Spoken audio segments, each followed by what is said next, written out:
Hi there, welcome. So this is a special, I'm not going to say interview because it's just going to be a girl chat. I met Audrey. This is Audrey. Audrey Ogg. Ogg, okay.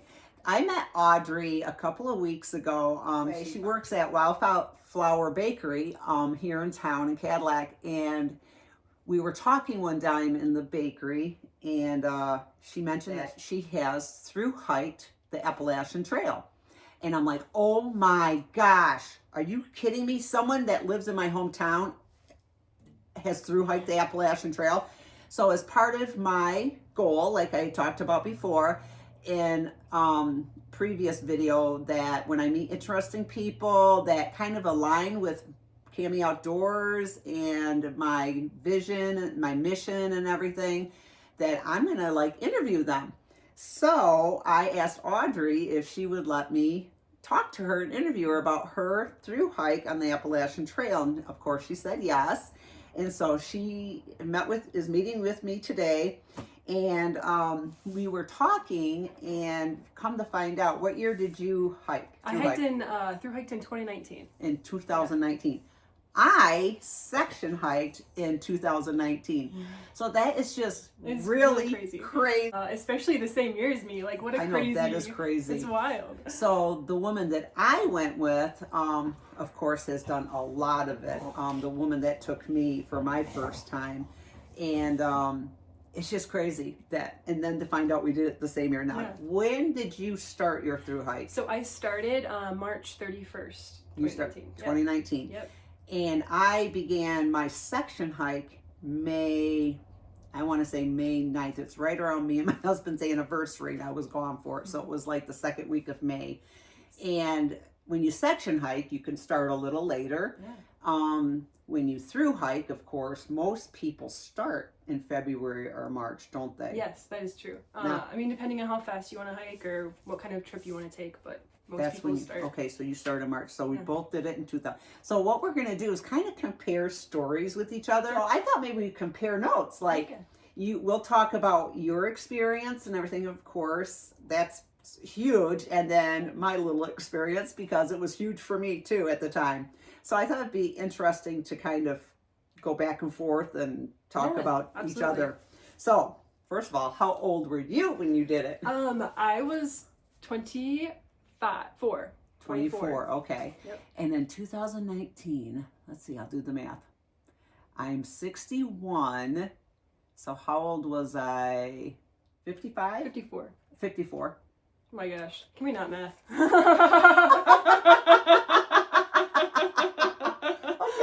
it's 2025. 5, 6. Okay, I was 55 years old. Yeah. Oh my gosh. It's quite a bit of age difference. Yeah. 25 and I was 55. That's so many people that were in their 70s thru-hiking, and they were spry. They were booking it. It's like, so it's like, you know, get out there. You're not too old. You're not too young. Just when I did it, I met a lot of really young people, like your age and younger, which really was like surprised me too. Okay, so when you did your thru-hike on the Appalachian Trail, who did you go with? So I went with my best friend, Hanny. She had never camped, backpacked a day in her life. Okay, so you went with your friend. Yeah. Okay.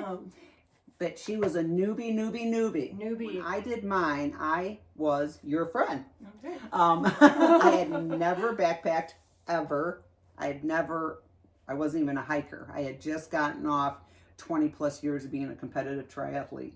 And so being in the outdoors was, my outdoors was biking on and racing open roads and running and swimming. The woods and being an outdoors woman hadn't happened yet. Okay. So my hike on the Appalachian Trail was like that. I had never hiked, I'd never backpacked, I had never slept in a tent, I had never slept in the woods. I was terrified of the woods, actually, when I first, and we'll get to that other thing too. So I was like your friend, totally new. Mm-hmm. So what prior experience did you have? So I had actually, my husband and I had done almost half of it from Amicola to almost Pennsylvania in 2015.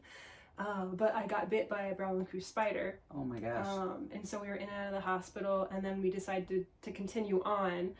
And then it got infected, and so we hopped off. But it had always been a dream of mine. But so I had that experience of like the 6 months, so I kind of knew obviously what I was getting into in 2019. But prior to the 2015, did you have experience backpacking or hiking? Just lots of hiking, just in surrounding areas, North Country Trail, but nothing crazy. I did like a few backpacking, like just multi-days.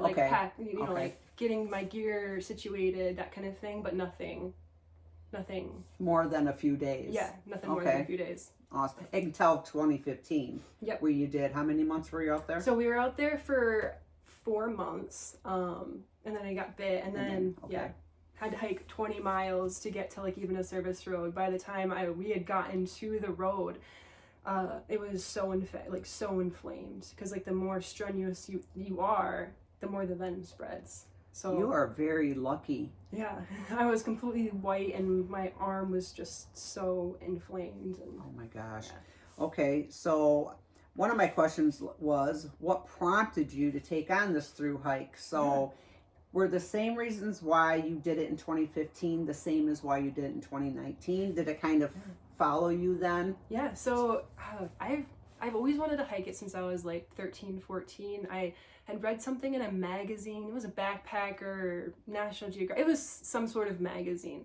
that I had seen it, and I was like, that's really cool. I would love to go on a backpacking trip like that. And then it kind of spiraled from there, where it was like, I got to know more about the Appalachian Trail, and and so it'd always been my dream. And then when my husband and I got married, we were like, let's just do this for our honeymoon. Oh my gosh, and so, that's awesome. In 2015, we had done the 4 months out there as our honeymoon, and then I got bit, and then I was like, well, I want to finish it, but I don't want to start where I like left off. Like I want to do the whole thing in one go. Right. And so you waited 4 years before you did it again. The 4 years, is it because newly married and all that stuff, you just couldn't niche out the time, because it's quite an endeavor. It's quite an endeavor, money-wise, budgeting for it. I wanted to swap out a lot of my gear too, so figuring out a lot of gear situations. Like 4 years is a big difference in like newly renovated gear. Like everything's lighter now, like even from when we hiked in 2019, like everything is different. So when you did it in 2015, that means you were only 21. Oh my gosh. We were awesome. We were babies for sure. Yeah, that's sweet. Okay, so what were your biggest fears, if you even had any? I'm not very fear oriented. Like my friend that I hiked with, she had all the fear for me, and I needed that. Like I needed someone to like rein me in, But next question is the spider bite was so unexpected. Like who goes out and like what are the chances, So like things like that, like injury, being able to not finish just from being dumb and rolling my ankle or breaking something, But you didn't have any fears like that you had to overcome in order to step foot on the trail, even the first time? Well, when you're 21, what are you afraid of? Seriously. I think just like injury and, things like that. But okay, how about like challenges then? Did you have any like challenges in your preparation? Like what were your biggest challenges in your preparation? Whether it's financial or physical, mental, what were yours? Financial is definitely a big one for me.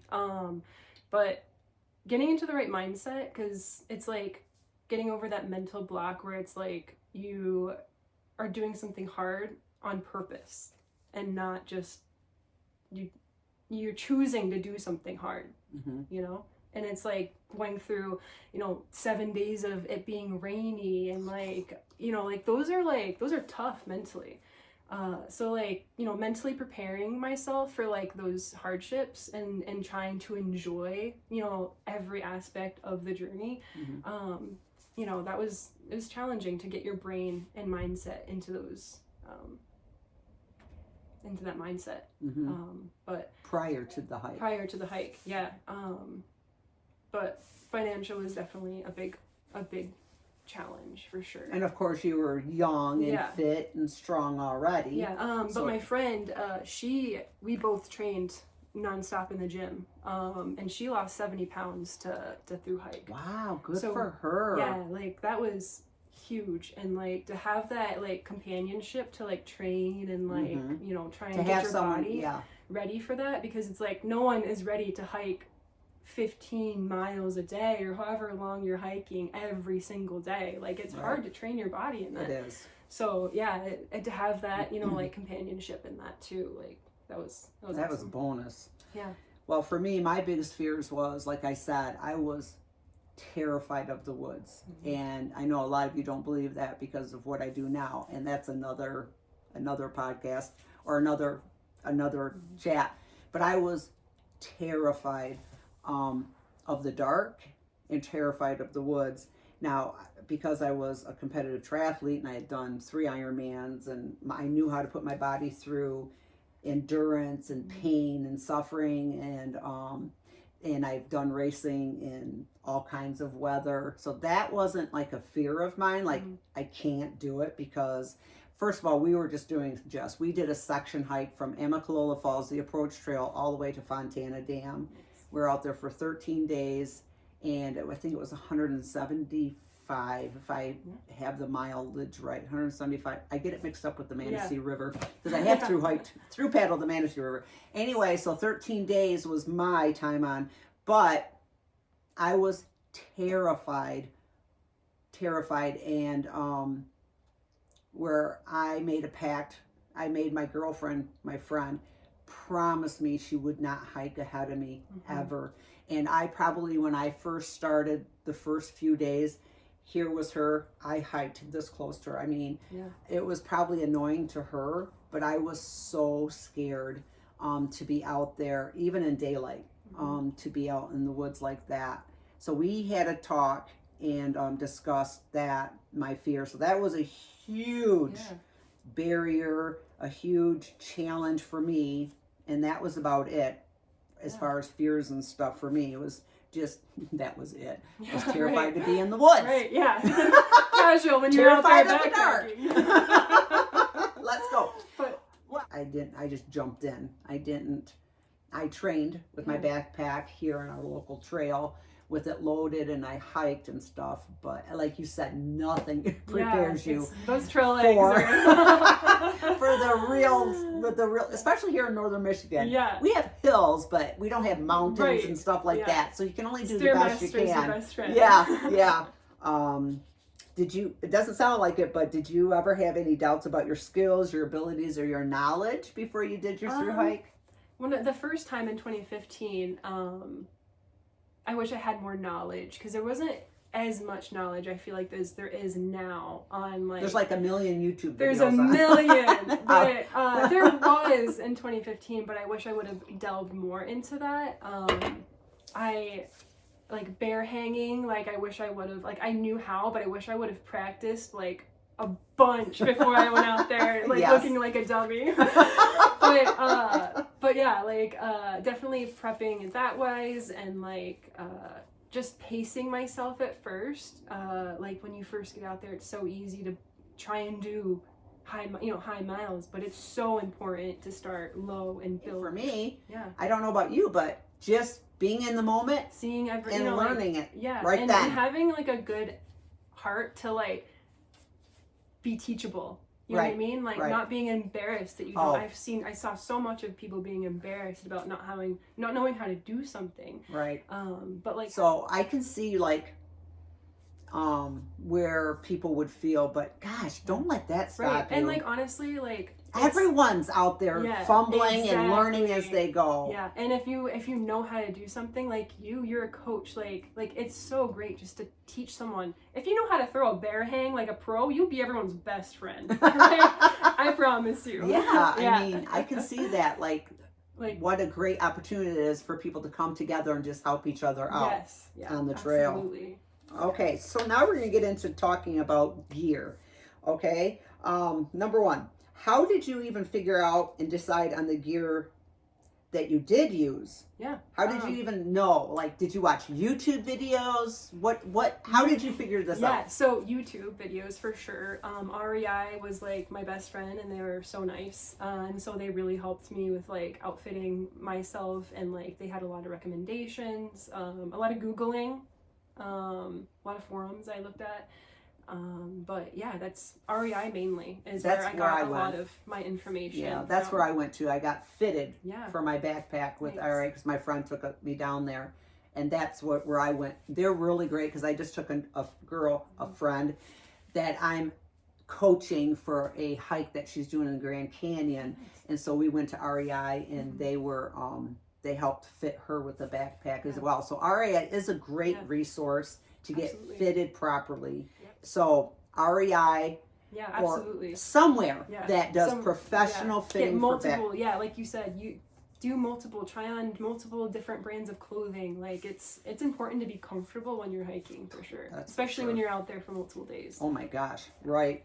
Okay, so what were your key pieces? Yes. I see you brought some, so. Yeah, so. Want to share? Yeah, absolutely. Okay. I used the Osprey Exos 58. Look at this. I know this. Wow. It felt like a cloud on my back, and it was awesome. Wow. Like it felt like there was nothing on right here, and the airflow. This would be. Look at that. Really enjoyed this. I could see where this because my back got super sweaty. Yeah. So a lot of like the Hyperlight, the Catalyst, like all those backpacks, I love.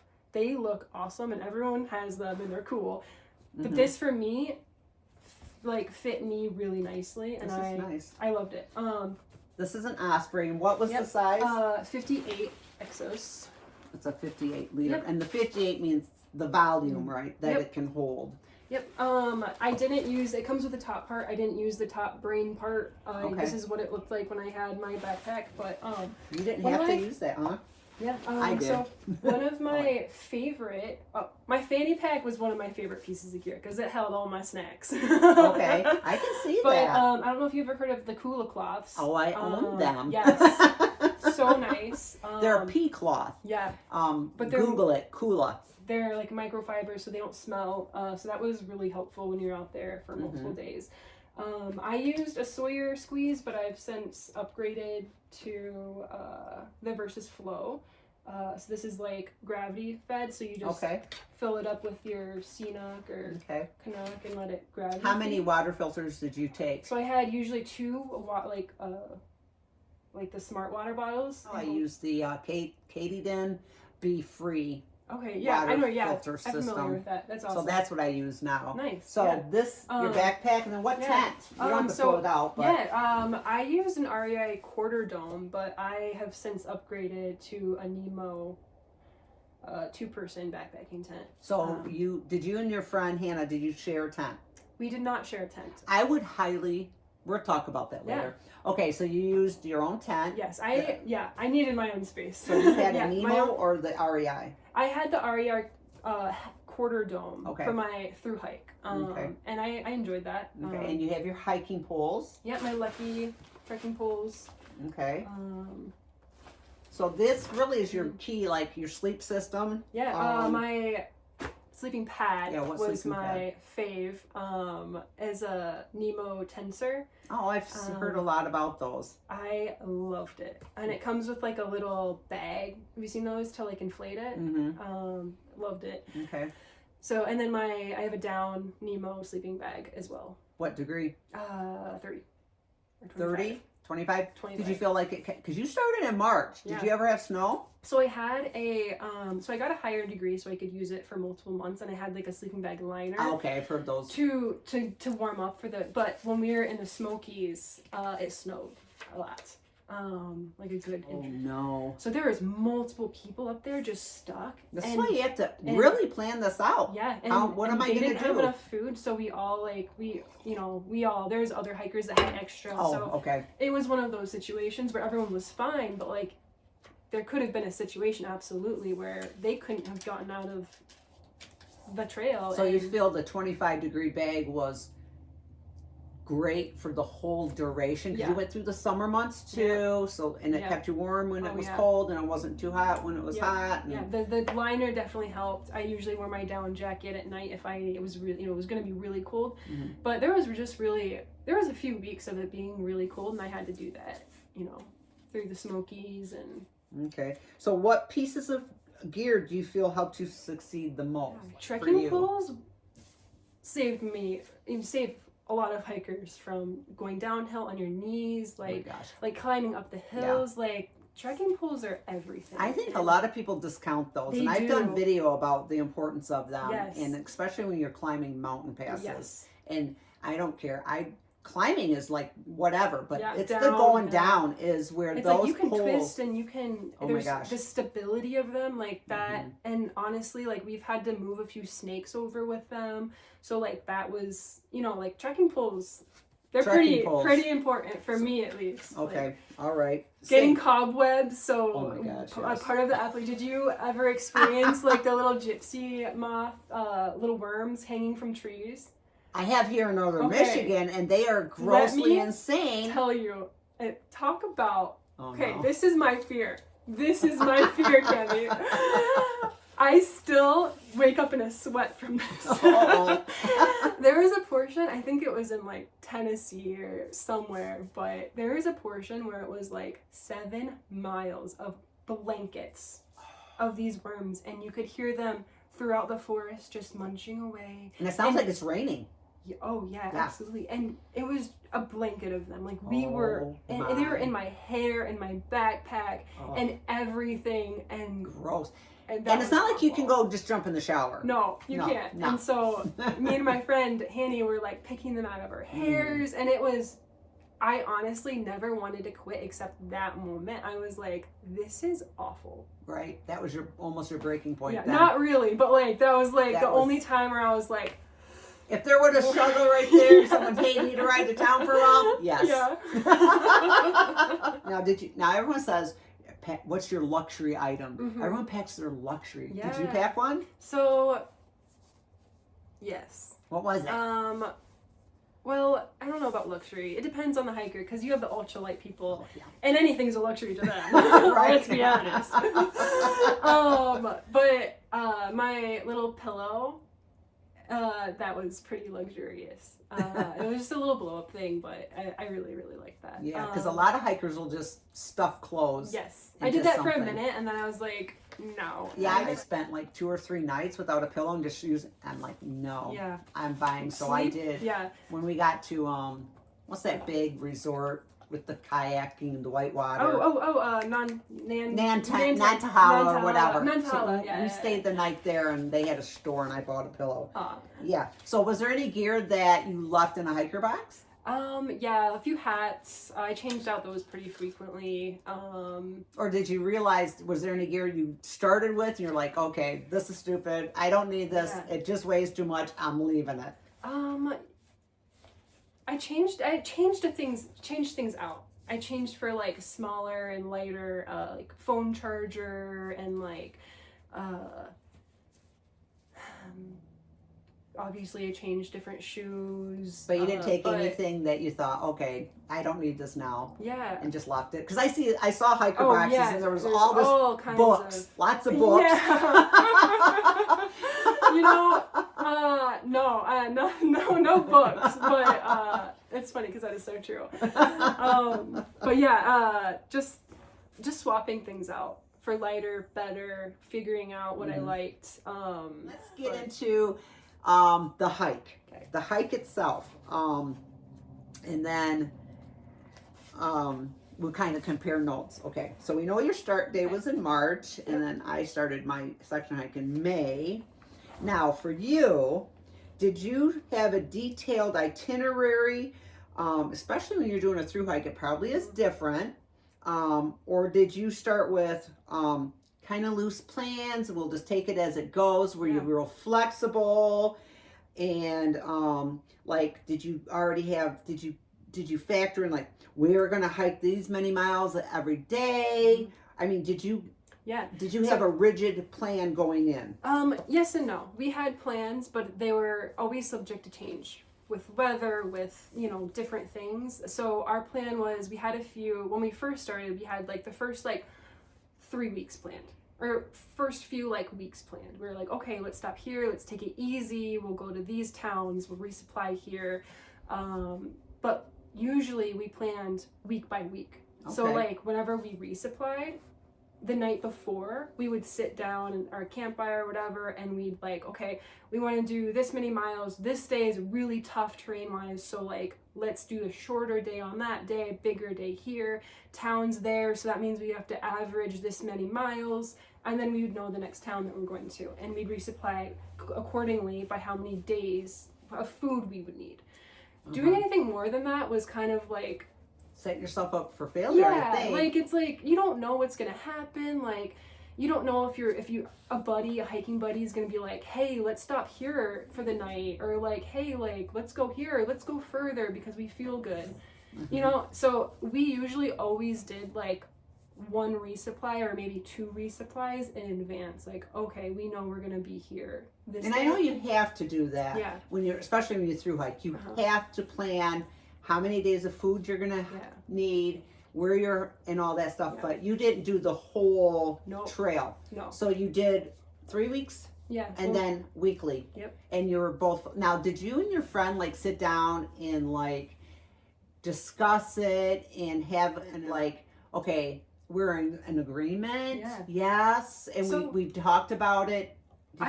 So like I feel like Hanny and I, we were both so chill with, you know, like we trusting, like, okay, like you can plan out this, like we were both just very apt. I don't think I could have hiked with anyone that wasn't that way, who wasn't, you know, like, okay, if you don't want to do a hard day today, that's cool with me. If you want to, like, let's go. You know, we were very much like okay with, you have to be with hiking with other people. If you're not, it's going to be not a pleasant experience, because mine was not a pleasant experience at all. We got to camp, I was exhausted.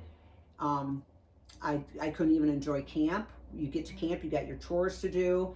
I did not enjoy my hike at all. The one thing that I got out of it though, I realized how much I wanted to be an outdoors woman. So I still gleaned valuable strength and confidence, and now I am an avid outdoors woman. But with that said, it's a huge commitment, and it's your experience as well as your friend's experience. So if you're thinking about going with a friend, do as many shakedown hikes together, so you know, like, you don't know who someone is until they are hungry and it's raining and we shared miserable. A tent, and we had to share a tent. I would never share a tent unless I went with my husband. I still probably wouldn't share a tent.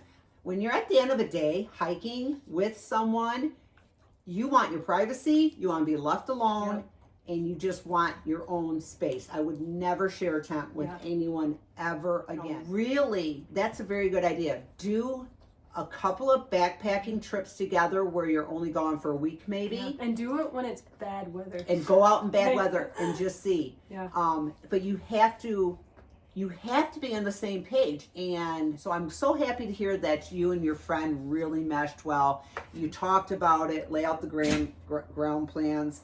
So how did you and your buddy like complement each other? Were you at the same hiking pace?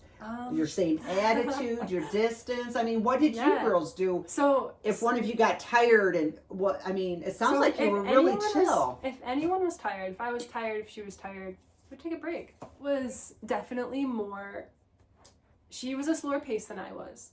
But, and she was like you, kind of wanted me to stick close, you know. It's scary out there when you're not an outdoors person. Exactly. And it was really awesome at that first, you know, like when we first started and she had fear like you did where, you know, wanted to camp very close together, don't go, you know, don't hike on, you know, that kind of thing. But as we went on, it was like I would hike a little bit further, wait for her. Like the last like 2-3 months of our through hike, my friend Hanny got really bad plantar fasciitis. And that is ultimately why it took us 6 months, is because we really had to slow our pace down. We had to take more breaks. She had to roll her foot out. Oh my gosh, and that's a very painful There was a point in the trail where it was kind of at that point where she was thinking like, is this something I want to continue doing and really mess my foot up? Because it could be a lifetime. Absolutely, she still has problems with it.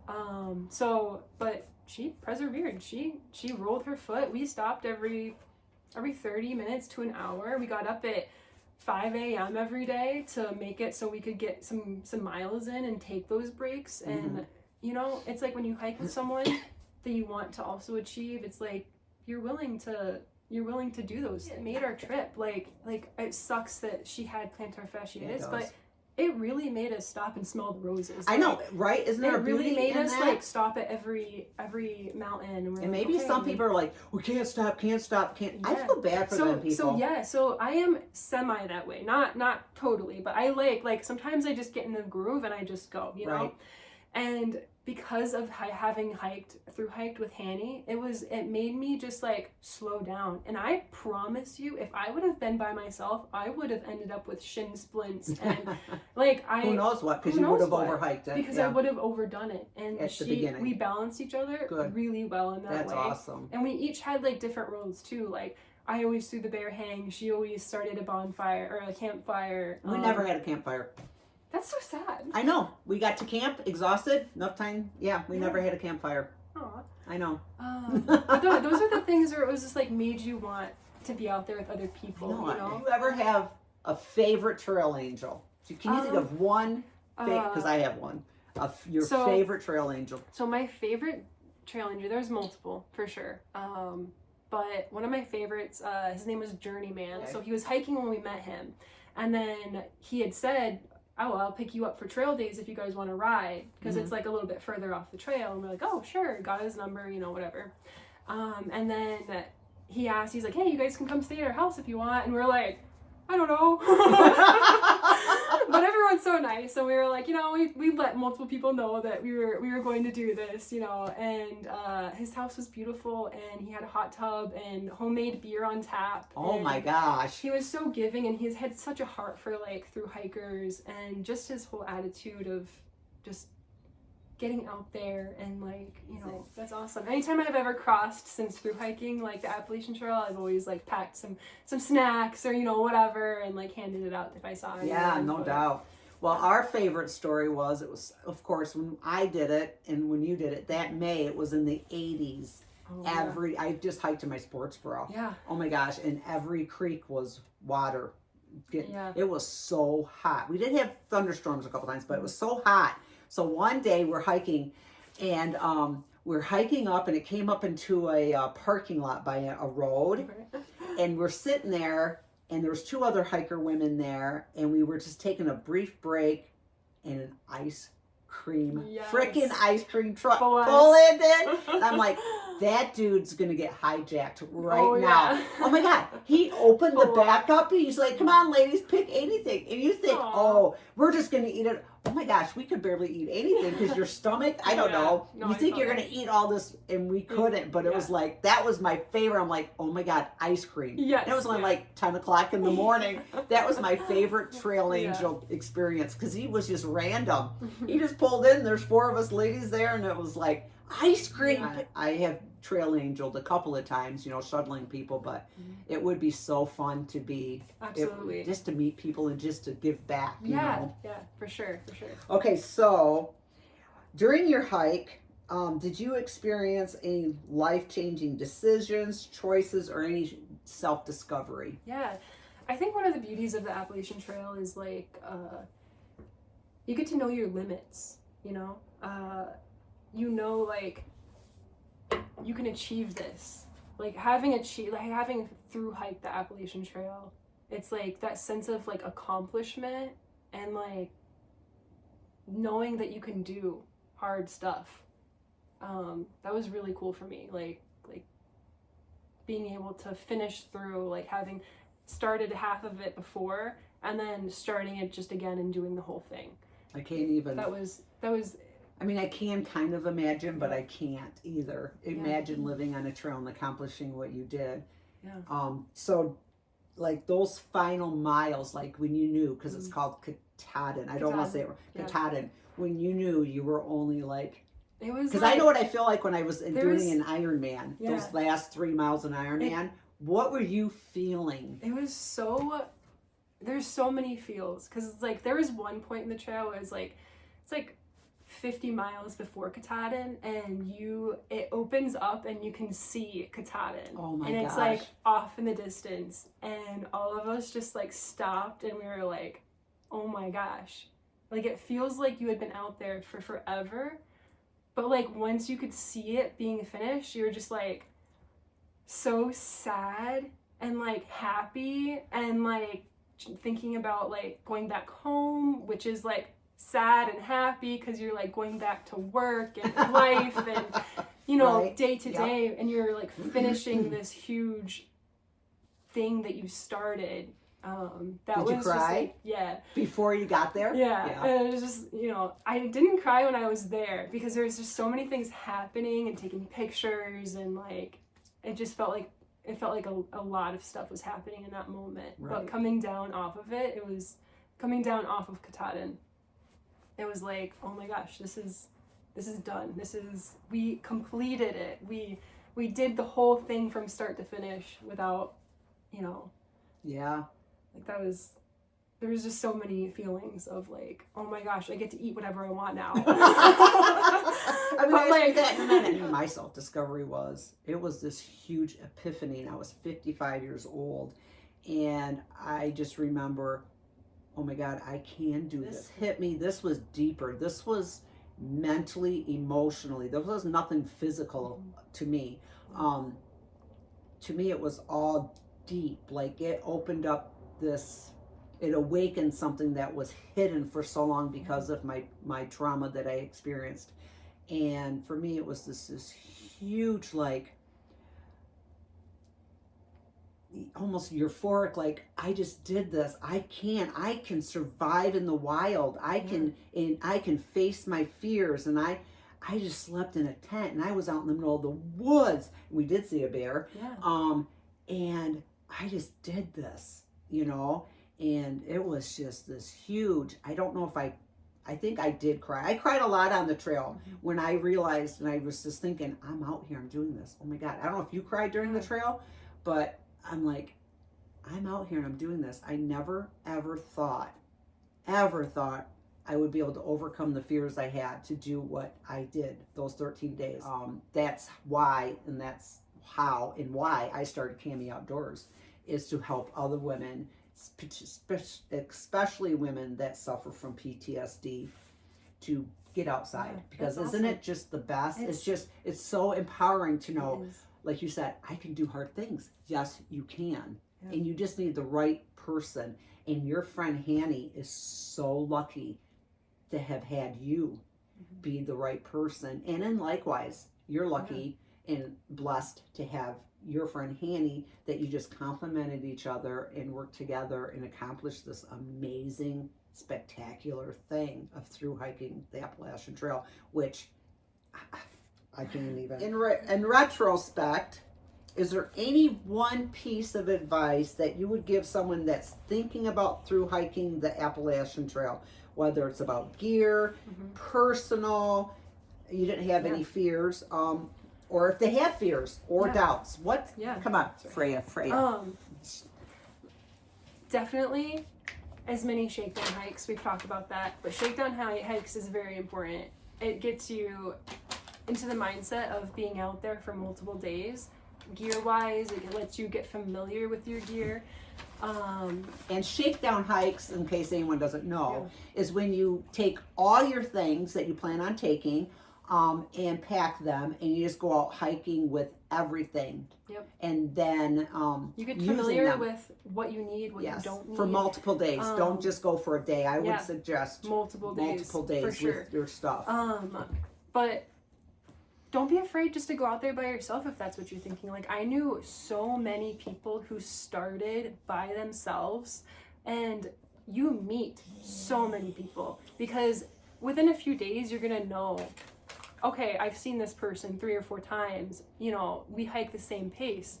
And like we talked before, it's like finding that person that compliments you so well. Like, I was super lucky, but being able to find someone that is compatible with you, it's hard. But when you're out there on the trail and you already have other people doing the same stuff you're doing, and then you find someone that hikes the same pace and that you enjoy their company, that works too. Like I've known women, men, like, get out there by yourself if that's what you want to do.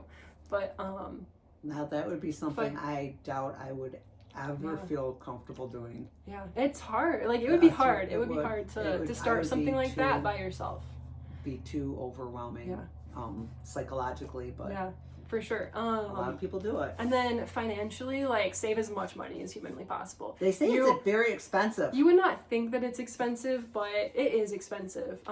You don't think that you're gonna want to stay at a hostel every time you pass one, but you will, and all of your friends will want to too, and you'll get peer pressured into staying. Advice is one thing that I regret today, with it being like 5 years later, or 6 years, is not having taken as many notes, written things down, journaling, even if it was just such a small amount of like, hey, I met Journeyman today, hey, I met so-and-so today, you know, like, just small things like that. And like, getting more, like, the people who made an impact on me, like, I wish I would have taken pictures with them and like had that, you know, like, like in the moment it's kind of like, no, like, I'm on this journey and it's fine, like, but like, I wish I would have, you know.